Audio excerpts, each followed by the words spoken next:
hello' everyone Red Bull যিটো এটা energy drink এই ৰেড বুলটো হয়তো আপোনালোকে নিশ্চয় নাম শুনিছে এই যিটো ৰেড বুল এইটো লঞ্চ হৈছিল লণ্ডনত লঞ্চ হোৱাৰ পিছত যিটো মাৰ্কেটিং কৰাৰ কাৰণে ৰেড বুলে কি কৰিলে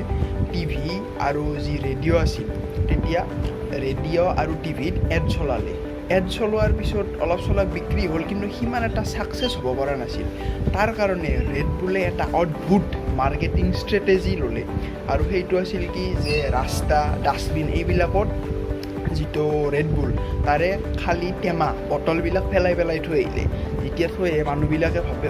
এইটো তাৰমানে বহুত বিক্ৰী যায় কাৰণ বহুত পেলাই থৈ আহে এনেকৈ ৰাস্তাত পৰি থাকে ডাষ্টবিনত পৰি থাকে তেতিয়া মানুহবিলাকে ভাবিলে যে এইটো বহুত বিক্ৰী যায় তাৰ কাৰণে মানুহবিলাকে সেইটো কিনিবলৈ আৰম্ভ কৰিলে আৰু সেইটো কৰাৰ কাৰণে আজি মাৰ্কেটিং ষ্ট্ৰেটেজিৰ কাৰণে আজি ৰেড বুল ইমান ছাকচেছ হৈছে যদি ভিডিঅ'টো চাই ভাল লাগিছে ভিডিঅ'টো লাইক কৰি দিব ভিডিঅ'টো কেনেকুৱা হৈছে কমেণ্ট কৰি জনাব আগলৈ ভিডিঅ'টো শ্বেয়াৰ কৰি দিব আৰু এনেকুৱা ধৰণৰ ভিডিঅ' পাই থাকিবলৈ ছাবস্ক্ৰাইব কৰি দিব